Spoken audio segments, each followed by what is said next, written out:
Yeah, no, sir, I did not point the gun at her. I did not purposely shoot her at all. It was me getting everything off me and checking my eye in the bathroom. When she did push the door and I went to push it back a second time, that's when the gun went off. It was sensitive. There was one in the head.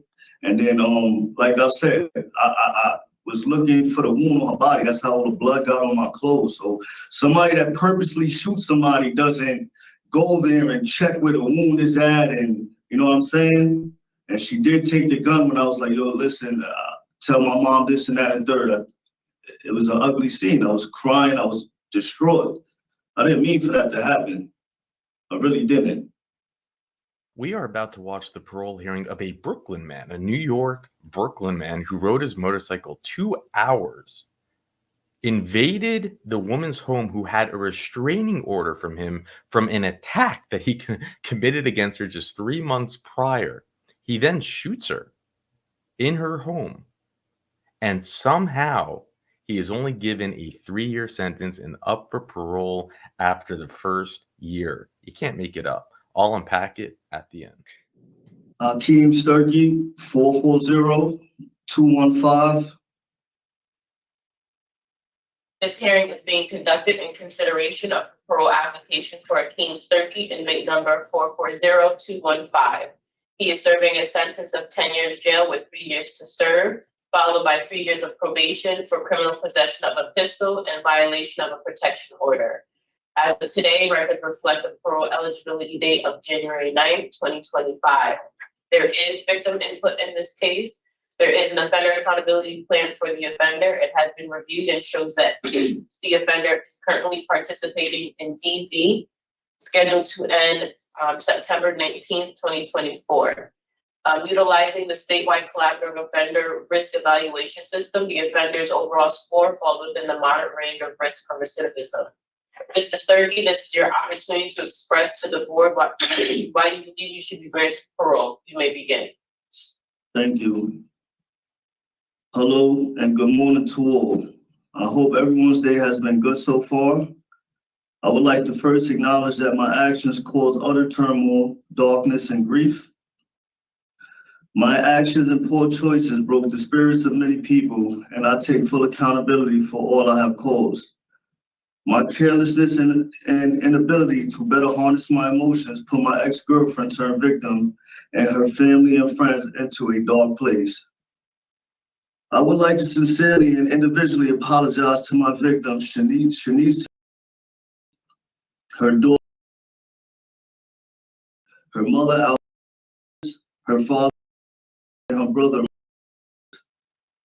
I still Mr. Sturkey, yes, can I ma'am. just stop there? Could we ask you not to mention the victim and her family on, you can just refer to the victim and her family. Apologize, I didn't know, I'm sorry. Okay, no problem. I still want all of you to know that was not my intentions, and I did not purposely harm Shanice.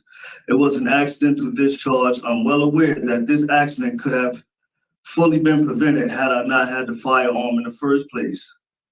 There are many situations where accidents have proven to be fatal, and there is not a sorry in the world that can fix that.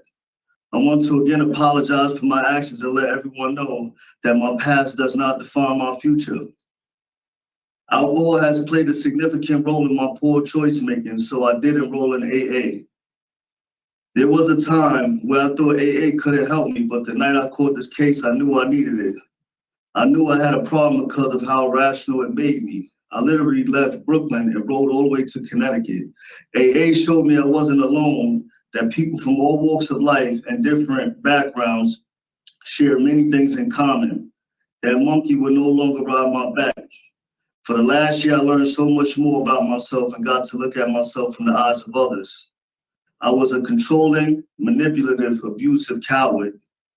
I had my mother send me a domestic violence course and anger management course through reentryLifeSkills.com.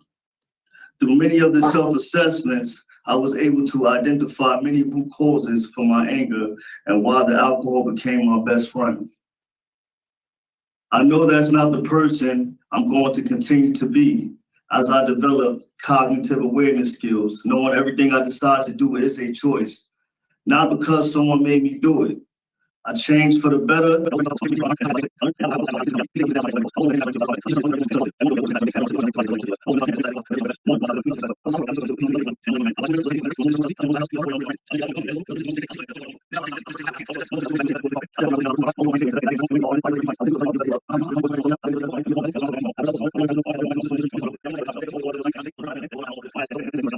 Through this marathon of life. I as a man will better harness my emotions and focus on the important things in life and love those who love me. Thank you for taking the time out to hear me out. God bless you. Well, we thank you for your opening statement, Mr. Sturkey, and we certainly appreciate that it took you time to write that statement. Did you do it on your own, or did you get any help doing it? No, I did it on my own. I read a lot of books and I take my time in it. I didn't waste none of my time in it. Okay. So what we're going to do is we're each going to take turns asking you questions. And then when we are finished with the questions, we'll turn it over to the Office of Victim Services. Okay. And then once they're done, we will deliberate on the record and we will give you our answer. Okay. So I'm going to ask Mr. Pohl to begin with the questions. Thank you, Madam Chair. Morning, Mr. Sturkey. Good morning, sir. How you doing? I'm doing pretty well. There's a lot of thought that went into the opening statement. There's a couple of things that you wrote down that I want to talk about a little further. So one of the things that you said was that you called the shot into your former girlfriend an accidental discharge. Yes, sir. However, I read the circumstances of the offense, right? Okay. And just what was going on in that place at the time, right? Right. And you made a conscious decision to go get a gun. Conscious. And, right? And Right. came back. Right. And, trying to hold up in the bathroom to get away from you. And, she winds up shot. Right? Right. So that wasn't any accident. Right? I mean, when you go get the gun, right? Right. Because if you would have hit her somewhere else, that would have been murder. 100%. Yes, sir. Right? So it concerns me, the gun piece in this whole thing. Right? We have a real problem with guns in the community. And you having one and using it is concerning. Can you address that a little further? Yes, I just wanted you to finish. Well, it was actually an accident, and I'll be completely honest, that wasn't the first time I've had the firearm on me. It's been a thing that I've kept on me for protection. I did bring it with me there, but it was in my motorcycle vest that I wore. So after I got hit with the cookie roll and I went in the bathroom and closed the doors, and she tried to barge back in and hit me again, I closed it the first time. I was taking off the vest and taking everything out. When she pushed the door again and I went to close it, boom, it had a lemon squeeze on it. And I was under the influence. I didn't point it. I couldn't even see her. She couldn't see me. And it was like a weird discharge where it went through both breasts. I didn't purposely do that. When she ran, I came out the bathroom to look for her. I didn't know she was hit. She said, please don't shoot me. I said, no, babe, I was gonna say sorry. I didn't mean for this gun to go off in your house. I helped her up. When I proceeded to help her up, I seen the blood drenching down her shirt. I panicked. I literally panicked. I started crying. There was blood all over my clothes. I was looking for the marks, trying to, you know what I mean, find it, went downstairs. When I found it, I said, it doesn't seem life-threatening, but I still, you know, had so much going through my head that I tried to shoot myself in the head. She ran over and took the gun and took all the bullets out and took it from me. I said, listen, we got to go to the hospital. She said, the cops are going to come. I said, it is what it is. I'll deal with it later. She said, no, you got to go. And that's when I proceeded to leave. But I didn't point the gun at her, none of that. That's not my prerogative. I didn't You mean for her to froze there get for a shot. minute. Hang on. You're muted. I'm sorry? Oh, there you go. You're good. You froze there for a minute. Modern technology. Oh, sorry. Yeah, no, sir, I did not point the gun at her. I did not purposely shoot her at all. It was me getting everything off of me and checking my eye in the bathroom. When she did push the door and I went to push it back the second time, that's when the gun went off. It was sensitive. There was one in the head. And then, like I said, I was looking for the wound on her body. That's how all the blood got on my clothes. So somebody that purposely shoots somebody doesn't go there and check where the wound is at, and you know what I'm saying? And she did take the gun when I was like, yo, listen, tell my mom this and that and third. It was an ugly scene. I was crying. I was distraught. I didn't mean for that to happen. I really didn't. But you do understand that at some point during that, you chose to go get a gun to deal with a loved one. I get what you're saying 100%. I get what you're saying. Yes. Yes. So let's stay on that because I want to get into the stuff that you've done, right? Since you've been in, but in the last 11 months, you have 4 DRs. Yes, sir. 2 of them are for fights, and 1 of them is for destruction of property. Right. The 2 fights have been within the last 5 months. And 1 of the fights is in the last 4 months. Yes, sir. I'm concerned about you took a certain course of action during the commission of this offense, and it appears that the same behavior is occurring while you're incarcerated. So it's been pretty difficult for me being an out-of-stater, and I did my best to avoid these situations.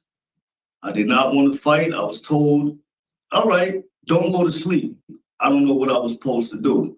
If I would have told corrections, I would have been labeled this, that, and third, and it would have came up to me anyway. So I had to defend myself. I had to fight. His TV broke in commission of the fight. And secondary, the second offense, I don't know if they might have knew each other. I got sucker punched the second fight. I literally got punched in the head. There's a CO that could vouch for me that I got punched in the head 3 times. I didn't really even get to get my own rocks off at the time. You know what I'm saying? So I did go to RHU again, and then they moved me to another house unit. Then I was put to the school block to go to school after that.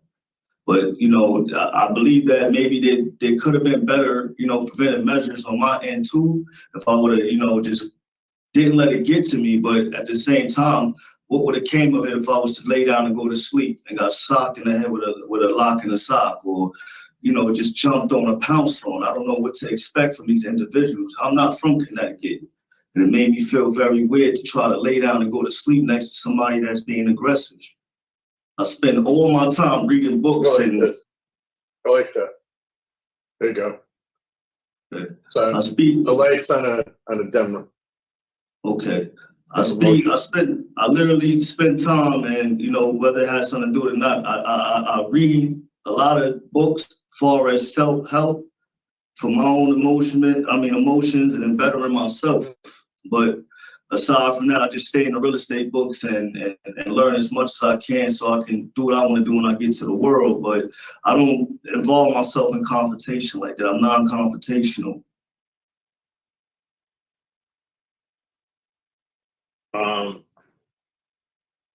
So you've taken some programming. Yes, sir. certainly you've been a tierman right along. Yes. You're doing a lot with plumbing in there or what? No, I'm doing advanced manufacturing right now. Actually trying to get a job as a plumber because I see they got, certain inmates helping the plumbers in there. And I let them know that, I've been doing this for 12 years and it just didn't work like that. So now I'm in schooling and, I'm in DV right now. That's it. And doing my tiering job. What are you doing with advanced manufacturing? Well, learning how to use the lathe, the drill press. That's pretty much it. We making pieces now. We're starting to make, manufacture little pieces and stuff. I did most of the practical part. I mean the theory part. So now I'm on the practical portion. Okay. So you couldn't get into DV and anger management, so you went through reentry life skills. Well, anger management wasn't originally on my OAP, but after the fights that I had, I decided to do that as well. Because I got certain triggers, like I gotta learn when just because somebody keeps saying something doesn't mean you gotta always react. And then, it tends to be people around you that make it worse because you feel like a coward. So, I'm learning that doesn't even matter, but it's deeper than just that. It's really root causes to everything when I look back at my past as a child. And me speaking of my mother and the things that, transpired when I was younger, it made me well aware where a lot of my anger did come from. So, yeah, it made sense to do so. Both of the, the domestic and the anger management go hand in hand. There's pretty much a lot of similarities between both courses that I learned. And they both boil down to one thing, and that's root cause of anger, and, thinking more in depth to who I was as an individual coming up and what led me down the path of destruction. So in other words, when you said during your opening statement, many root causes. Yes. But what you're talking about, because my note was, what are they? And you said, you just said anger. Anger, yeah, childhood stuff like, my father not being there and, my grandmother and mother looking towards other men, women, not to discredit them. They did a wonderful job in many other areas, but having other people discipline me and, in different ways. And, there's times I've been kicked out 16, 17 years old. So I got involved in a lot of nonsense that I should have never seen at a younger age. And, you got to unlearn things in life. You deem it normal when it's really not normal. You know what I mean? So I've been unlearning bad habits, relearning new ones to become a better person. There's somewhere I want to go up an echelon in life. I see a good, bright future for myself. And I don't want to just live average. I really don't.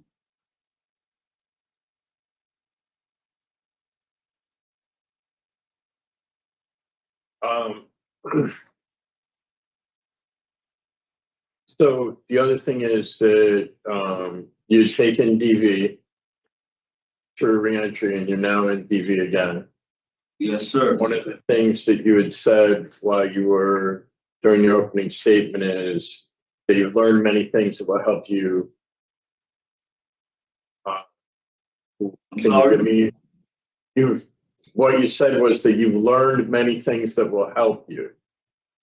Well, you have a couple of those things that you've I learned. have plenty. Like anger is really a choice, and you really can't love nobody until you love yourself. That's been a lot of things. I suffered from a lot of different insecurities, and I tried to, act like they didn't exist. So I know I can't love nobody until I love myself more. And abuse is really a choice. It's not just physical. It's mental, financial, spiritual. You put people in a dark place. And if you're not happy, I can't make somebody happy. Because if I'm trying to make you happy and I'm not happy, all it's going to do is put me in a dark place.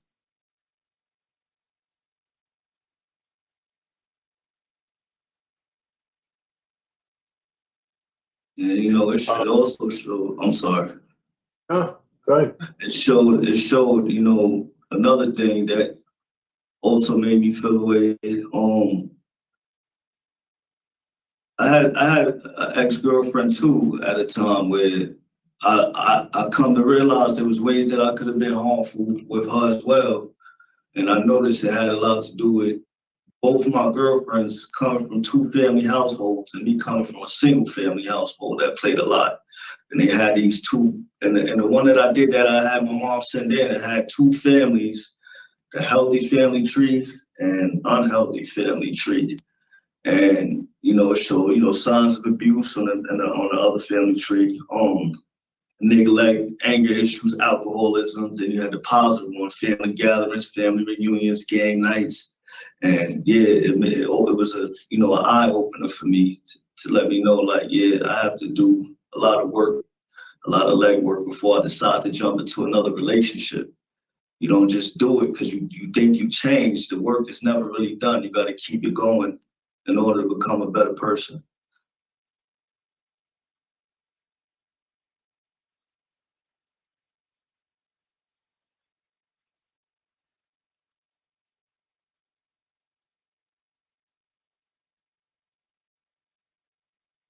So, one of the other things here is your rating on substance use with DOC is inaccurate for the information that I have. With the AA? No, they have you listed as not having any kind of problems. And, obviously your condition while this offense occurred, and the history that you talk about, it's the numbers don't add up. So what you talked about was that you're in AA because you need it. That's what I heard you say anyway. And alcohol has been a problem for you. How do you intend to deal with that when you're released? Oh, I'm going to continue going to AA. I'm going to continue. Like I said, I was that kid that, my grandmother told me, you should get in the Alcoholics Anonymous. You need it. And I said, I don't need it. And a bunch of fiends and crackheads, and they're going to tell me this, that, and the third. But like I said, when I did go there was people from different walks of life, different races, Black, white, Hispanic. Some come from two family houses, one rich, poor. We had one thing in common. It was a monkey on our back. We push people away. We don't know why. You do things when you're drunk. You make people don't want to, be around you. So it definitely helped me. I see things differently. I see life from a whole new angle because of AA. Unfortunately, they made, two or three of the guys that I'd rather have been in the program. They couldn't no longer be here, but there's still decent people coming up. Right. Your reentry plan is pretty good, and certainly you have skills. Thank you. Skills that are solid. So things that you can support a family and succeed in life. Appreciate that. And I know that you've taken an honest look. I mean, to the information that you've given, what's healthy, what's not. It takes reflection and understanding in order to get there. Right. So I appreciate you answering my questions this morning. And Madam Chair, I'm all set. Okay. Thank you, Mr. Cole. So, Mr. Sturkey, I appreciate all the good things that you shared with us today. That you said abuse is a choice. Right. Okay. So, you said if the person is not happy, then you can't make them happy. 100%. So, I was going back to what I read, and you keep saying that it was an accidental discharge. Yes, ma'am. So I'm going to go over a little scenario with you as I read it, because I truly need to hear the truth, and then I can move on. Okay. So your girlfriend broke up with you on the phone, and you didn't like it, right? Okay. So you went to the house, and she didn't open the door, but you got in. Yes, ma'am. So, you know, you and her got into an argument about the relationship, and you hit her and with your fist in her eye. And it was observed, when the police came. So it's not something that I'm making up. It's what was, in the report. Right, right. So she ran to the bathroom, and then she started screaming. And you went to the bathroom. She still started screaming. And you said to her, look, and you used one of the F words and said, look what you did to your face. And she stated that, you have weapons, I have weapons.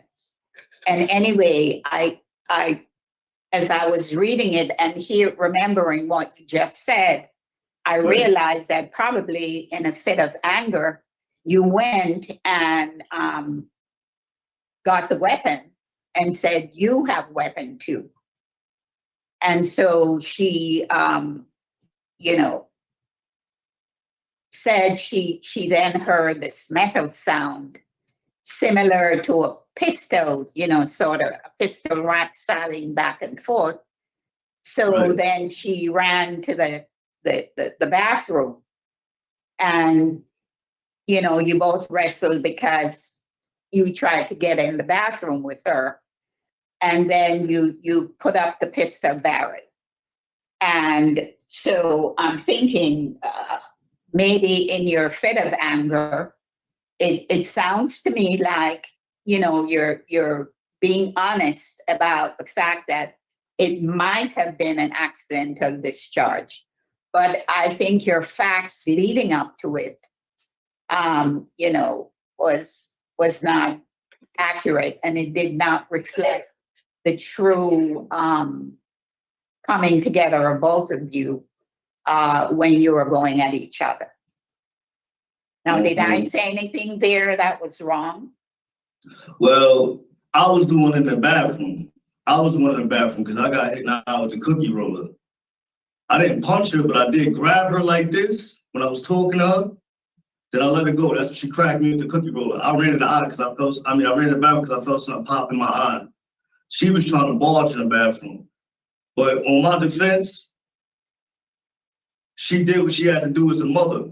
You know what I'm saying? We had a protective order against one another. We was not supposed to be together. You know what I'm saying? Right. So her story is her story. The police report is what it is. You got it. And I'm not arguing against that. But she had to protect her daughter. DCF would have got involved. We was not supposed to be together before that. You know what I'm saying? So, she told him what she told him. And, I commend her for that because nobody wants to lose their child because of a relationship. But the story is a little different. You know what I mean? But So can you acknowledge that you went there and due to your anger, you did things that were not 100%. appropriate? I should have never broken her house. That's 100% accurate. I went in the window because I knew I was the one fixing the window. So I knew the window towards the back, the rear of the home. I knew it was open because we was just I just paid for it to get changed. So I knew to go to the side to get in. And initially, I was just trying to work it out. I didn't intend for none of this to happen, but yes, 100%. Yeah. So, having a gun and being an angry person, you know what the two does. Bad combination, horrible combination. Horrible combination. I was irrational. And it took some thought, some type of thought for me to decide to get on a motorcycle and ride 2 hours all the way from Brooklyn to Connecticut. So yeah, 100%. Yeah. 100%. So, I'm thinking about that, and then I'm looking at your 4 DRs, and I know my colleagues mentioned that before. But Right. I'm looking on both of them, and I heard your explanation of them. And Right. it seems to me that some anger was involved in that because, you talk about that being an issue for you. And for me, prison is prison. It doesn't matter whether you're in New York or, whether you're in Connecticut or, whether you're in another state, unless, you are at a really high level in another prison facility, right? Okay. So I'm just wondering why, you had completed anger management previously. I think that was one of the programs that you paid for. Why do you think the skills that you learned in that wasn't able to help you with any of these DRs? Because the last DR was April 18th of this year. I did anger management after both DRs. You It did wasn't it before. here. Was that the reason why? 100%. Originally, I was gonna just do DV, but I said, send me the anger management one because I want to know why I get triggered so fast. So your DRs are related to your anger, which you now think. The first one, it could have been the only thing that concerned me, whether I did not get up and defend myself, what would have happened if I just laid down and went to sleep. You don't know, unexpected things happen all the time. People lay down and then somebody jump on them. I didn't want to go through that. And it could be You a level couldn't have- 2. How else would you have handled it if it were to happen again? What, a DR? Listen, I'm No. gonna take a The fighting. If Oh. someone, came after you, what's another way that you can handle it? Because two wrongs don't make a right, correct? Yeah, Mandoo. I told everybody when I even get in little disputes when we play spades, whatever, you punch me, I'm gonna go to the camera and go like this. That's my new thing. Just punch me because they're gonna review the camera. I'm gonna sit and sag for a couple of hours, but once they see what really happened, sometimes you gotta just take it. That's what life is about. Exactly. I can't afford no more DRs. You gotta sometimes suck it up and then understand that, things happen, to live another day. Okay. And the other thing is you do have good skills. You was a self-employed heating and plumbing person since 2020. So you have very good job skills. Yes, And I ma'am. hope whenever you do get out that you are going to apply those job skills and focus on the areas that you feel will not allow you to return to incarceration. And anger seems to be one of them. So when I asked you how you're going to address that in the future, you indicated that you're going to have to take that and then do what after. I'm sorry, ask that one more time. So if someone went to punch you and you had your hands up and you backed off, what's the next thing that you do?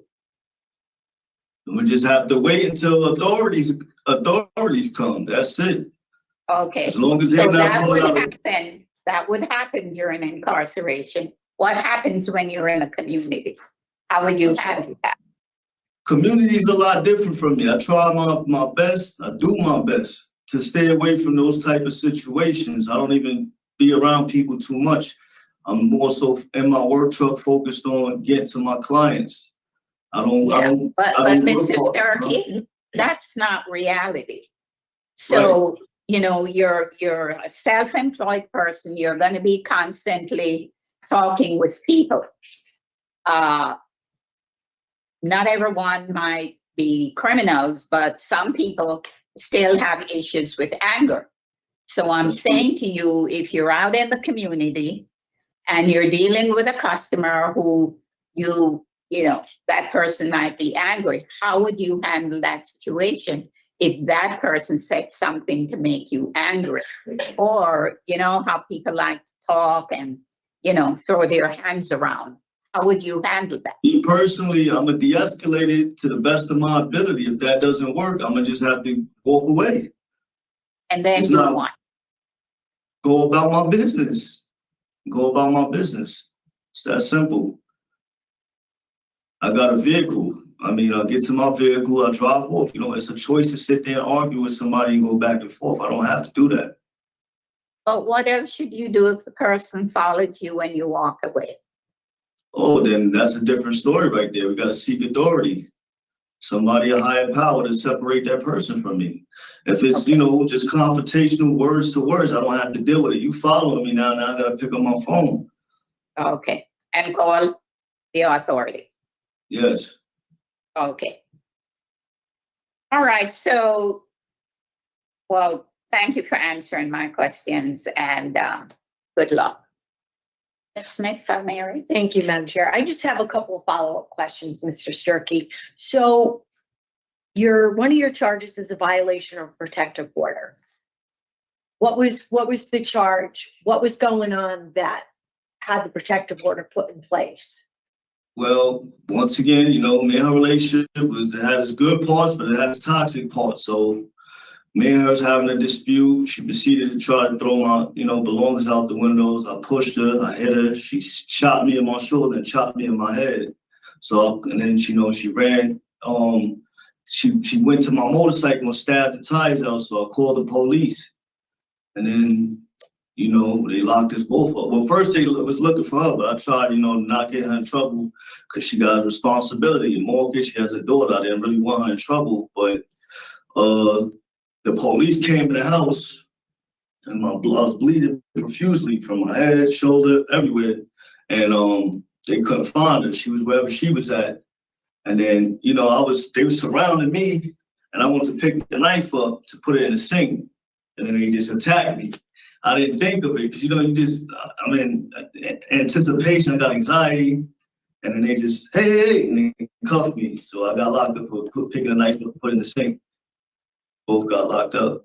She ended up coming back home and then both got locked up. Is that the arrest that took place in February? I believe it was February. It's right by like Valentine's Day, right? The 15th? What was it? Yes, exactly. Yeah. Yeah, you were charged with assault third. Yeah. And while that case was pending in court, were they requiring you to do any domestic violence program or No. apply for the domestic violence program? No. And were you out on bond while these charges were pending? Yeah, I think, yeah. We both Okay, what were you doing while you were out on bond? back to work. I was working again. Yeah. So basically what I would do is I'll go back to New York, run my business, and then I'll spend time in Connecticut with her. We just always together. Yeah. All right, Mr. Sturkey, thank you for answering my questions. Thank you, Madam Chair. Okay, thank you. So I'm now going to ask Ms. Lisa Hamlet from Office of Victim Services. Ms. Hamlet Hello. Williams, are you there? Yes, I'm here. Good morning, Madam Chair. Good morning, panel. I do have the victim with us, and she has joined us via Teams, and she will be addressing the board today. I just need to caution that your statement be addressed to the board members only and not to the offender. Thank you. You may unmute and begin with your statement.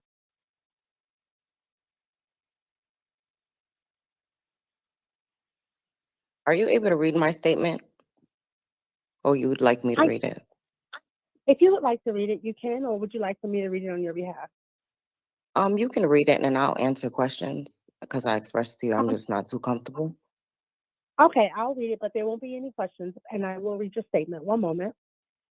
Okay, and then if there are things maybe I can clarify for the board members as well on my behalf. So But it's you can either read the statement. going to speak. If you would like to read your statement and clarify anything, excuse me, you may do so. But if I read your statement, I will be the only one speaking. So you have to tell me how you'd like to do it. If there's Let some me just things go that ahead you and pull it up on need my to phone. address, I'm gonna pull it up so I can read it now for you.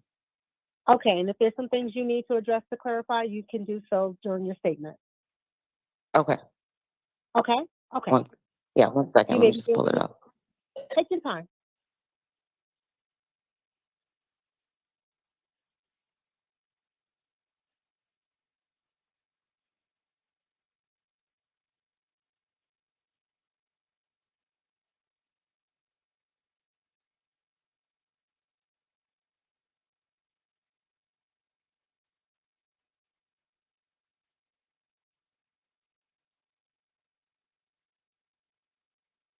Can you guys hear me? Yes, we can. Okay. I'm just gonna apologize because I'm just a little nervous, so I'm probably gonna stutter and such. But it says to the Board of Pardons and Paroles, first and foremost, I want to thank you all for hearing what I have to say in this matter, and I hope it is taken into deep consideration. I believe that enough grace has been given for the discussed party in this matter after my choice to not press charges. The choice has been my biggest regret. I say this strongly that I would be highly offended by the state of Connecticut if he is able to return home before finishing his sentence or majority after shooting me. He has shown absolutely no remorse after the incident. He continued to threaten me after the incident by texting me through different numbers and calling me no caller ID.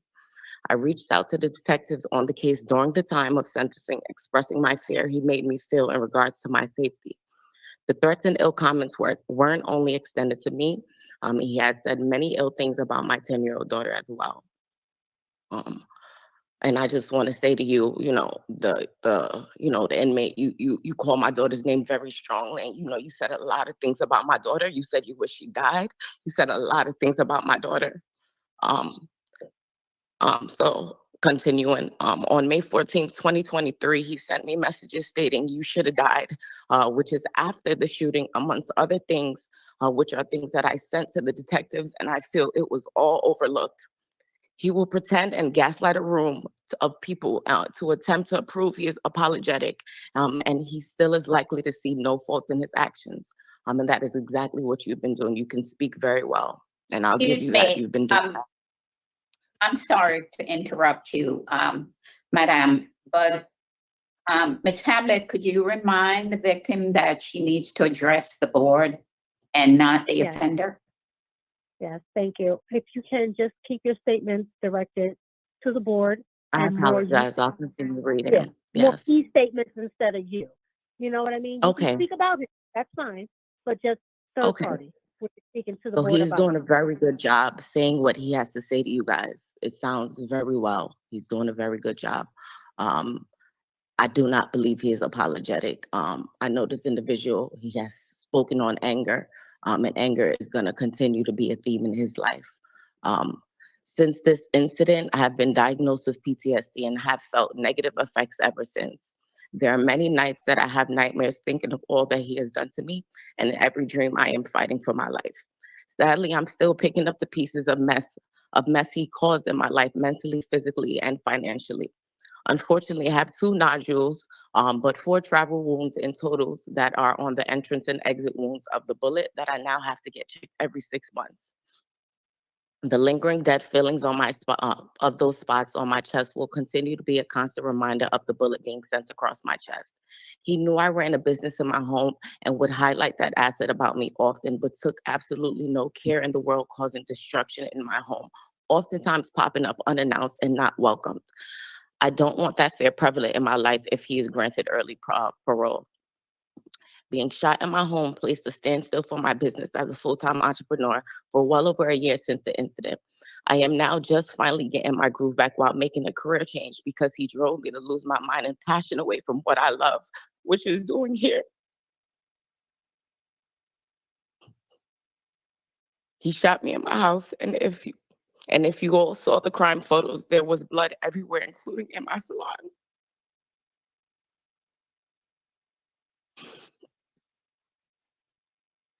I took my time to find strength and courage to work again and pick up where I left off financially.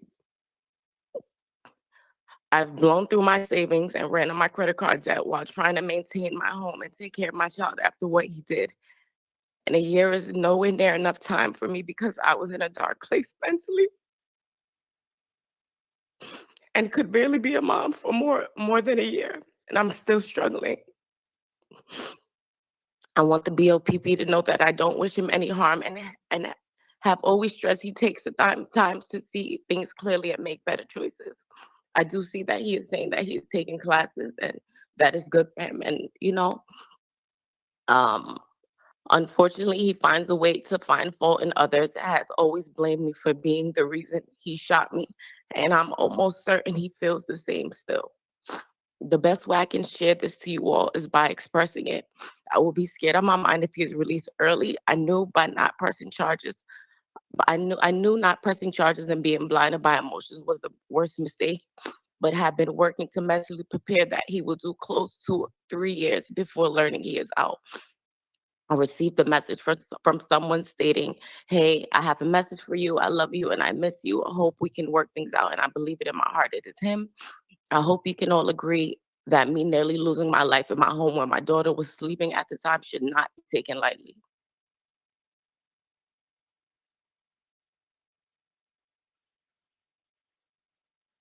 Thank you. Thank you so much for your statement.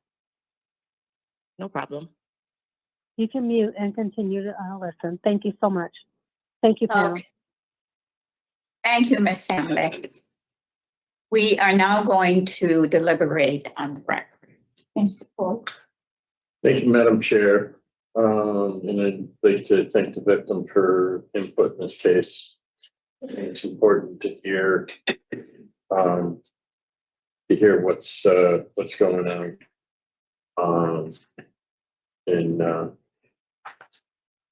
With regarding Mr. Sturkey, he seems to be in pursuit of programming to help him. He would have a good release plan. However, through all of the discussions we've had, and I really believe that there is some change going on there and some recognizing of what what the problem is and what he needs to do to take care of it. However,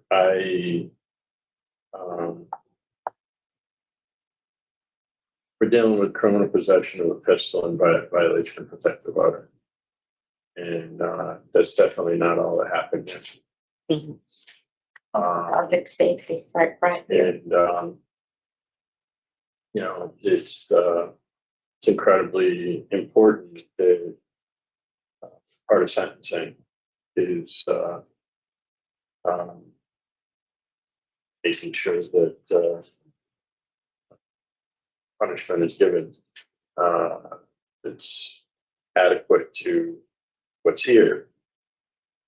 It's one of the things that needs to be weighed in this whole thing.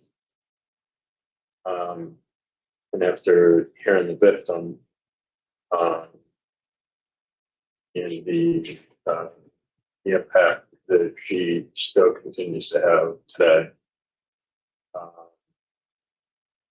recognizing that Mr. Sturkey is doing positive things, I just can't get to a place where I'd be comfortable with parole. That's where I am. Yeah. So I have to say that I agree with everything that you said, Mr. Paul. And I certainly heard the victim. I heard it in her voice. She explained about, the continued threat to her and her 10-year-old daughter, which has been an ongoing concern for her. Her latest diagnosis, because understanding how someone feels after they've been shot and what the shooting has done to her physically and emotionally, is still with her. My sympathy goes out to her, and I hope that, she will someday in the near future get over it and be able to go back to doing what she was doing. And she has already figured out her lessons that she learned here. And I've heard, and it coincides with what I read, that she didn't want to file the assault charge. She regrets it, but I think she gave him an out then. But then he continued with those threats to her. And so now she's left with, picking up the pieces of her life and trying to make a living for her and her daughter. Ma'am, can I interject? I understand you cannot speak while I'm speaking. The offender, I'm happy to hear that he has completed some programs and he's doing well. Those 4 DRs, I think, kind of brought it back to him that his anger problems are pretty serious, and it could be tied back into the incidents that he has had with the victim. He does have a good release plan, but in light of the victim's input, I cannot grant Mr. Sturgey to go out on discretionary parole today. Ms. Smith. I agree with all that's already been said by yourself, Madam Chair, and Mr. Pohl. I do think that Mr. Sturkey is working on himself. I think he's making a true effort to try and resolve what he recognizes as his problem with anger and various ways to address his triggers. I hope that he will continue to do that and attend AA. I guess for me, my concern is the charges we have before us. It's a violation of protective order. So there was already an assault that had occurred. And then Mr. Sturkey violates the protective order and has a firearm. And the firearm was discharged. So whether he carried it for protection, he removed it from wherever he had it concealed and makes that a public safety risk. And I think fortunately for Mr. Sturkey, he is here for the charges and not something a lot more serious, like an assault one or some type of a manslaughter charge. I heard the victim, I hear her concern. The hope is that she'll continue to work on herself and be able to move forward, and that Mr. Sturkey will finish the domestic violence program, take the anger management program that is offered at the facility, continue with AA and the manufacturing program, and both of them can go their separate ways and move on. But for today, I agree that the nature and circumstances of the offense, the injury and impact to the victim, and certainly his poor institutional adjustment are, for me, the factors and hard to get over. That's exactly what I have. And you're so right. Gun possession with a violation of protective order is a public safety concern. It really does not get much more serious. Ms. Pohl? No, ma'am.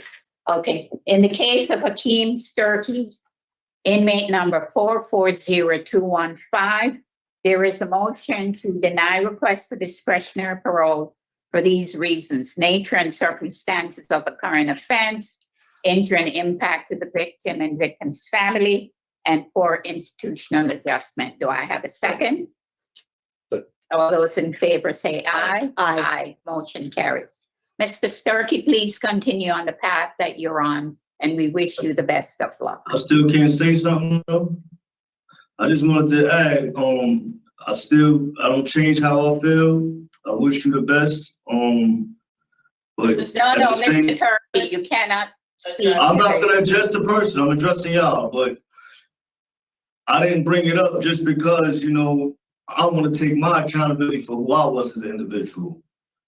I wasn't just in no relationship that was hunky-dory and it was sweet. I did get hit by a car, ran over, jumped in the stove by a cousin. Mr. Turkey, we're It's all like- set. We're all set and we wish you the best of luck. That's crazy, man. This concludes the hearing for Akeem Sturkey, inmate number 440215. Sorry. You're all set, Mr. Sturkey. It's only 3 years. I'll be out soon. God bless y'all. So what's my takeaway from watching this? Again, my takeaway is going to go to the clear, weak, pathetic DA and judge that would possibly accept a 3-year deal for this dangerous, dangerous, dangerous man. It's unfathomable. It seems criminal. It's lazy. It's insane. It's insane. They said, well, she didn't want to press charges, so they got him for 3 years. And that makes no sense. In the state of Connecticut alone, carrying a handgun without a permit is punishable for up to 5 years. They could have locked him away for 5 years simply on that charge. Forget what he was initially arrested for. The charges that he was arrested for at the time of this crime, thank you, Richard, was first-degree assault, violation of a protective order, home invasion, criminal possession of a pistol, not possession of a pistol with a proper permit, risk of injury to a child, criminal use of a weapon, criminal possession of a firearm and ammunition, illegal discharge of a firearm, and finally, carrying pistol without a permit. That alone would have been 5 years. So don't give me the BS, but the DA will say, well, she didn't want to press charges, so, we just gave him a deal. We're not, I know a lot of us were sheeple. We're just sheeple. We don't know any better. But explain it to me. Explain it to me, Mr. DA or Mrs. DA or Judge, whatever it is. This person in February is arrested breaking into, well, I guess maybe they didn't, in her home with a butcher knife. The police have to go and resisting arrest because he picks up a butcher knife. At that point, he gets arrested when there's blood everywhere. There's a knife. He's out on, I guess, bond. When just 3 months later, he rides 2 hours from Brooklyn to Connecticut on his motorcycle, breaks into her home, and shoots her. And you give 3 years? Why is it that anyone with a little bit of common sense says this is insane? You don't need her cooperation. She could have been completely, I'm not blah, blah, blah, because she was still under his spell at the time. You can clearly see it. Now she's not. It took a year away for her to get from away from his the narcissist. They can carry something, can carry this unique ability to just manipulate their victims, and she got away from that. And you can hear the terror in her voice. And you heard the way it ended. He said, I'll be out soon. I'll be out soon. And we read about this stuff all the time. Violation of protective orders. It turns into homicide. This should have been a homicide already. She was shot through the chest. And you heard he makes it all about himself. Even in his statement, he actually believes it's about himself. When he describes him shooting her, all he can talk about is himself.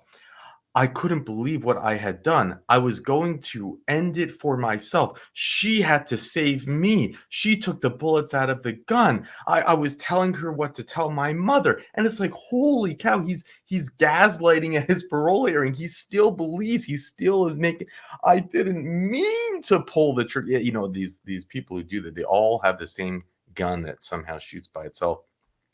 The way these guns are made these days, they don't do that.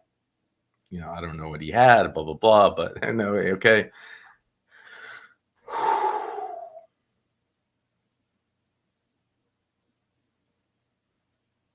Scary. And no, I don't believe he wrote that intro letter by himself. I don't for a second. And the parole board didn't either. They don't always ask, did you write that? You don't write a letter and then when you read it, act as if it's the first time you're seeing any of it. But I thought there was something funny in there. Whoever wrote it for him depicted himself as some type of monster. I forget the exact words he used, but he used very, very derogative words about himself, which I cannot see this guy ever in a million years writing about himself. It's just not in his DNA to do that, even in an attempt to manipulate the parole board. But what can you do? Anyways, I mean, that's my soapbox. I don't have any other information to share. There's no like articles about this. You know, it's frankly, he comes from even his criminal record. I don't have his New York record here. And I think it's because New York, maybe they hide it. I don't know. But even you think about this, he has what? 4 DRs in just the past few months, 2 for fighting, and he's always the victim, right? He's always the one in trouble. He's the one catching the charges. And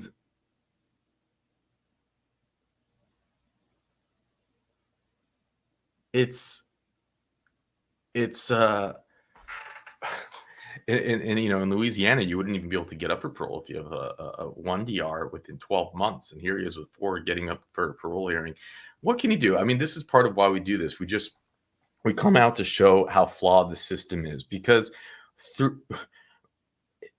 can a week go by without us reading about someone who violates a restraining order and kills their significant other? And then we say, oh, you know, everyone gets up in a frenzy, the media and whatever, and they say, we have to solve the problem. And then the DAs come up and make some type of press release, and we have to solve the problem. And we're seeing exactly what they're doing here, which is nothing. This is laziness. This is nothing but complete. This is so predictable what is going to happen next. If you think that he's going to get out in prison, and maybe he doesn't harm her, maybe he doesn't, who knows? If you don't, but the idea that she's going to have to live in fear,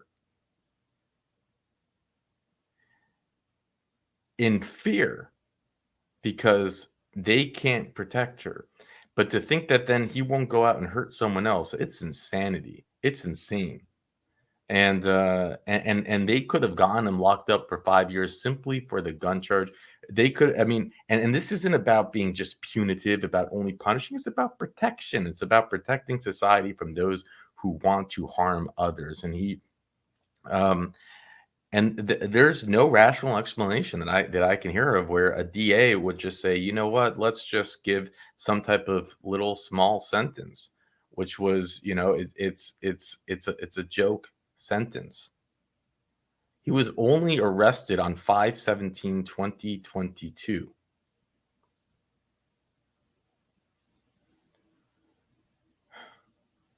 Sentenced to 10 years jail, suspended after 3 years. Probation, 3 years. Oh my gosh. But there you have it. What can you do? I have nothing else to add, nothing else to say. We clearly see the problems with this type of sentencing.